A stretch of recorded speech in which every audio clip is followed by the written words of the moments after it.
নমস্কাৰ বন্ধুসকল welcome to my YouTube channel Assam career job আজি পুনৰ আপোনালোকৰ বহুত ভাল খবৰ আহিছে ADR 3.0 grade 3 and grade 4 exam date আপোনালোকৰ কাৰণে আহি গৈছে সো কেতিয়াৰ পৰা আপোনালোকৰ এক্সাম ডেট সমূহ সকলোখিনি কথা মই আপোনালোক জনাই দিম কেতিয়াৰ পৰা এক্সাম ডেট সমূহ হ'ব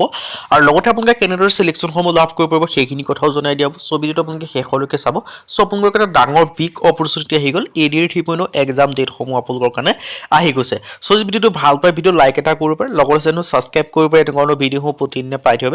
আমাৰ হোৱাটছআপ চেনেল ভিডিও ডেসক্ৰিপচন দিয়া আছে তাত গৈ ফলোটো কৰি দিব পাৰে আহক আজি ভিডিও আৰম্ভ কৰো সো এডিআৰ 3.0 কেতিয়া পৰা আপোনালোকৰ এক্সাম হ'ব কি ভেকেন্সি আহিব সকলোখিনি কথা মই জনাই দিব বিচাৰিছো সো তাৰ আগতে আপোনালোক জনাই দিব বিচাৰিছো যদি আপোনালোকে এডিআৰ 3.0 এক্সাম সমূহ দিম বুলি ভাবিছে তেন্তে আপোনালোকে এতিয়াৰ পৰা প্ৰিপাৰেচন বা এতিয়াৰ পৰা পঢ়িলেহে আপোনালোকে সিলেকশন সমূহ লাভ কৰিব পাৰিব কাৰণ নটিফিকেশন অহাৰ পাছতো সকলোৱে পঢ়ে কিন্তু নটিফিকেশন অহাৰ আগৰ পৰা যোনে পঢ়ে তেওঁহে সিলেকশন সমূহ লাভ কৰিব পাৰে সো ইয়াৰ ক্ষেত্ৰত যেটো আমাৰ এডিআৰ 3.0 কেটা আমাৰ টিমৰ ওপৰত এটা কোৰ্স বা প্ৰস্তুত কৰি উলিওৱা আছে সো এই কোৰ্সটো আপোনালোকে বাই কৰিলে পঢ়া শুনা সমূহ কৰিব পাৰে কিয়নো এই কোৰ্সটো যে বাই কৰিলে পঢ়ে বেলেগ কোনো বুকস বা বেলেগ কোনো কোৰ্স নকৰিলে হ'ব এইখিনি পঢ়িলে আপোনালোকৰ কাৰণে সাফিসিয়েন্ট হ'ব সো এই যেটো কোৰ্সটো আপোনালোকৰ সুবিধা হৈ বৰ্তমান আপোনালোকৰ কাৰণে 50% অফাৰ দি থকা হৈছে আৰু অফাৰটো লিমিটেড টাইমৰ অফাৰ হৈছে অফাৰটো অতি সোনকালে শেষ হ'ব যিমান পাৰে সিমান সোনকালে কোৰ্সটো বাই কৰি লওক সো এতিয়ালে কোৰ্সটো কেনেকৈ বাই কৰিব পাৰিব এই কোৰ্সটো আপোনালোকে বাই কৰিব পাৰিব মানে যেটো WhatsApp নম্বৰ আপোনালোকে স্ক্ৰিনত দেখিব পাইছে 9181267278 তালকে WhatsApp জাস্ট হাই বুলি মেসেজ কৰিলে আপোনালোকে কোৰ্সটো বাই কৰি লব পাৰিব so ADR 3.0 grade 3 and grade 4 best course 2026 and 2027 ADR 3.0 ক্ষেত্ৰত গ্ৰেড 3 গ্ৰেড 4 কাৰণে বেষ্ট কোৰ্স 2026 27 বৰ্ষৰ ক্ষেত্ৰত ইয়াৰ আপোনালোকে দেখিব পাইছে 10000 কোৱেশ্চন উইথ এনসাৰ 10000 প্ৰশ্ন উত্তৰ লাভ কৰিব পাৰিব Assamese and English medium Asomiya আৰু ইংৰাজী মাধ্যম দুইটা মাধ্যমতে লাভ কৰিব পাৰিব অল টপিকৰ A to Z এনালাইসিস যিমানখিনি সাবজেক্ট আছে এই সকলোখিনি সাবজেক্টৰ যিমানখিনি টপিক আছে এই সকলোখিনি টপিকৰ আপোনালোকে A to Z এনালাইসিস লাভ কৰিব পাৰিব তাৰ পিছত আপোনালোকে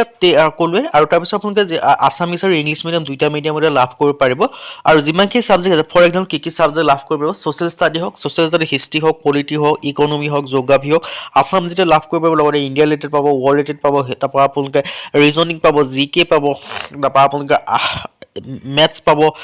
ইংলিশ গ্ৰামাৰ পাব সকলো সাবজেক্ট কভাৰ কৰি থোৱা আছে সো আপোনালোকৰ কাৰণে এটা বেষ্ট অপৰচুনিটি হয় সো অপৰচুনিটি মিছ নকৰিব যদি আপোনালোকে এই যেটা কোৰ্সটো বাই কৰিলে পঢ়িব তাৰ পিছত আপোনালোকে নিজকে পৰীক্ষা কৰি চাব লাগিব সো আপোনালোকে নিজকে পৰীক্ষা কৰি চাবৰ কাৰণে মক টেষ্টৰ কাৰণে টেষ্ট পেপাৰ লাভ কৰিব পাৰিব লগতে আপোনালোকে প্ৰিভিয়াস ইয়াৰ কুৱেশ্চন পেপাৰ উইথ এনসাৰ যেটা এতিয়া আপোনালোকে লাভ কৰিব পাৰিব সো আপোনালোকৰ কাৰণে এটা বেষ্ট অপৰচুনিটি হয় অপৰচুনিটি আপোনালোকে মিছ নকৰিব সো যদি আপোনালোকে এডিআৰ 3.0 ক্ষেত্ৰত এক্সাম হ'ব দি বুলি ভাবিছে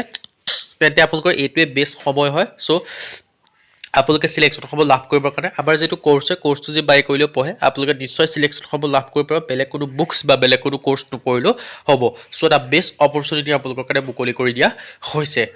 সো এই ডিটেইলছ কি দেখিব পাইছে আৰু যেটো কোৰ্সটো কল এডিআৰ বুলি নহয় অসমৰ যিকোনো কম্পিটিটিভ এক্সামৰ ক্ষেত্ৰত পঢ়িবলৈ আপোনালোকে সিলেকশন হ'ব লাভ কৰিব পাৰিব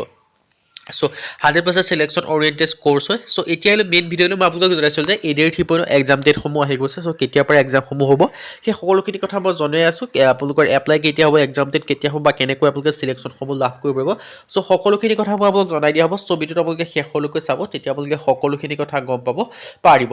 এডিআৰ 3.0 এক্সপেক্টেড এক্সাম ডেট সকলোখিনি জনাই আছো সো এক্সপেক্টেড এক্সাম ডেট টাইমলাইনটো পোনপ্ৰথমে অফিচিয়েল নটিফিকেশনটো আপোনালোকৰ নৱেম্বৰ বা জানুৱাৰী মাহত অহা কথা আছে কিন্তু বৰ্তমান সময়লৈকে অহা নাই হেতু আপোনালোকৰ 2-3 মাহ লেট হৈ গৈছে সো যে 2-3 মাহ লেট হৈ যায় আপোনালোকে ধৰি লওক এপ্ৰিল মে মাহত আপোনালোকে 100%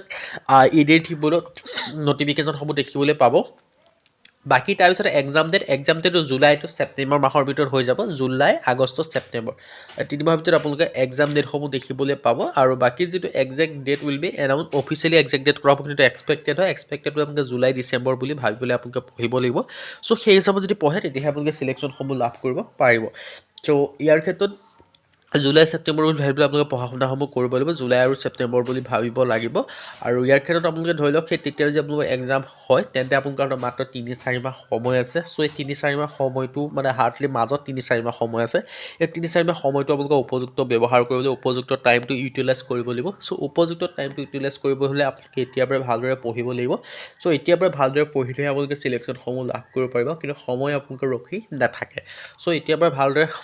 পঢ়িবৰ কাৰণে যেটো আমাৰ টিম টিমৰ পৰা কোৰ্চ প্ৰস্তুত কৰা হৈছে চ' কোৰ্চটো বাই কৰিলেও আপোনালোকে পঢ়া শুনাসমূহ কৰিব পাৰে কিন্তু সেই কোৰ্চটো পঢ়িলে আপোনালোকে বেলেগ কোনো বুকছ বা বেলেগ কোনো কোৰ্চ নকৰিলেও এইখিনি পঢ়িলে আপোনালোকৰ কাৰণে ছাফিচিয়েণ্ট হ'ব এই কোৰ্চত আপোনালোকে অকল এৰিয়াৰ বুলি নহয় অসমৰ যিকোনো কম্পিটিটিভ এক্সামৰ ক্ষেত্ৰত পঢ়িব পাৰে ফৰ এক্সাম্পল আছাম পুলিচ হওক ABUB SI হওক DSS হওক DME হওক এনেকৈ আপোনালোকে অসমৰ সকলো এক্সামৰ কাৰণে আপোনালোকে পঢ়িবলৈ আপোনালোকে চিলেকশ্যন লাভ কৰিব পাৰিব বাকি ডিটেইলছখিনি আপোনালোকে দেখিব পাৰিছে চ' এডিয়াৰ ক্ষেত্ৰত one of the best course হয় আৰু কোৰ্চটো কেনেকৈ বাই কৰিব আকৌ এবাৰ জনাই দিব বিচাৰিছোঁ বাই কৰিব কাৰণে যিটো আমাৰ হোৱাটছআপ নম্বৰ স্ক্ৰীন দেখিব পাৰিছে 9181267278 হোৱাটছআপত জাষ্ট হাই বুলি মেছেজ কৰিলে আপোনালোকে কোৰ্চটো বাই কৰি ল'ব পাৰিব চ' 50% অফ আছে অফাৰটো লিমিটেড টাইমৰ অফাৰ হয় চ' যিমান পাৰে সিমান কৰে কোৰ্চটো বাই কৰি লওক